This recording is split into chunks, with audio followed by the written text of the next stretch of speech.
Hello, lovely human. Today's topic is a more serious one, uh, one that a depressingly large number of us, in terms of mostly young people, but also people of all ages, are experiencing. In terms of feeling anxiety, feeling isolated, and this can often lead to people reacting in ways that are not good for them. And one of the things that can often happen is when life seems so difficult, when your circumstances just feel so outside of your control, that it might feel like you just don't want to live this kind of life.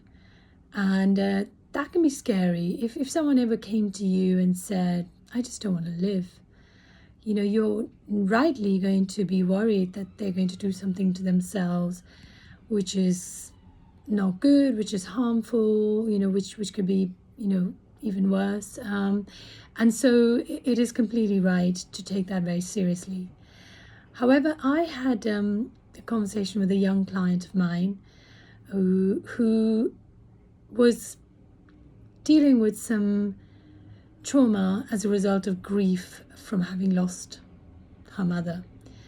And this grief was so great that often she felt like no one else really understood her grief or why the grief continued to affect her so much. And as a result of which, her whole way of looking at life, the way she described it, was like a paradigm shift in the way she saw the world.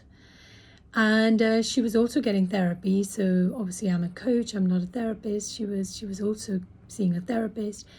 And during one of her low moments, she said to the therapist, I just don't want to live.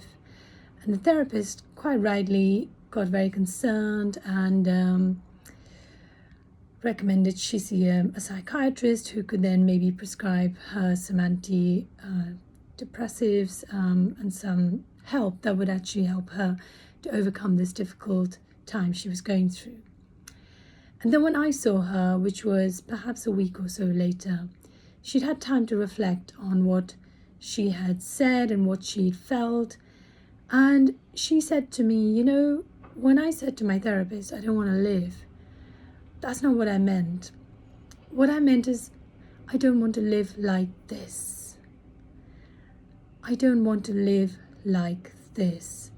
And just those two words made all the difference to her in suddenly seeing that her situation, the way she saw her life, is so painful, so difficult to continue with.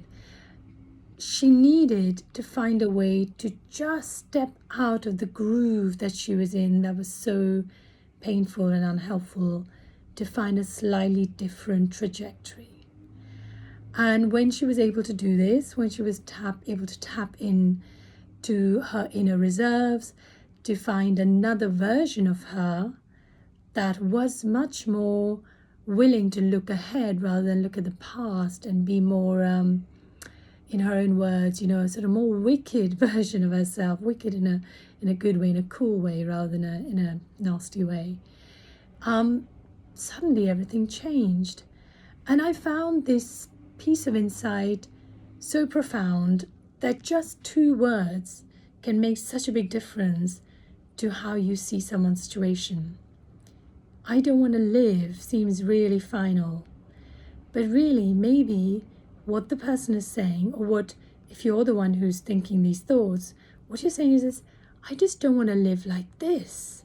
I came into this lifetime to learn things, to have an experience that is unique to this planet, and this experience I'm having now was not what I had in mind. So what can I do? Do I just wait for somebody else to show me another way?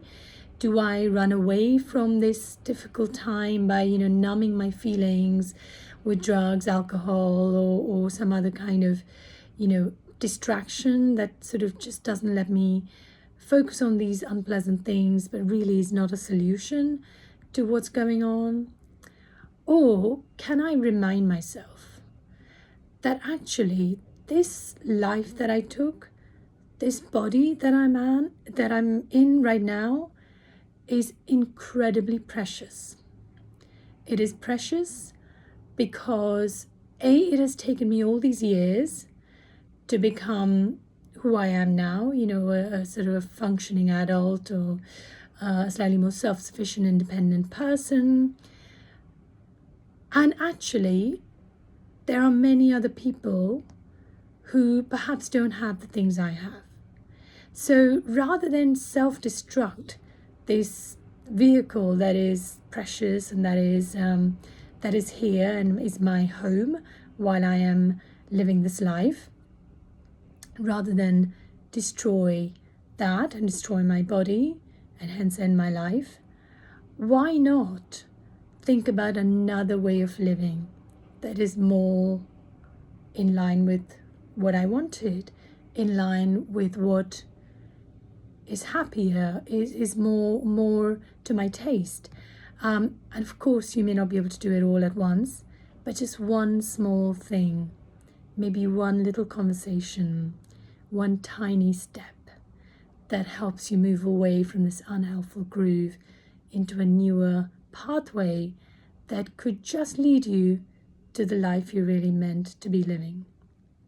So I want to thank my clients so very much for this beautiful insight, for being so brave, for being so able to see what was really going on and to make the change that's now serving her so well. I hope this is helpful. I look forward to seeing you again tomorrow. Thanks so much.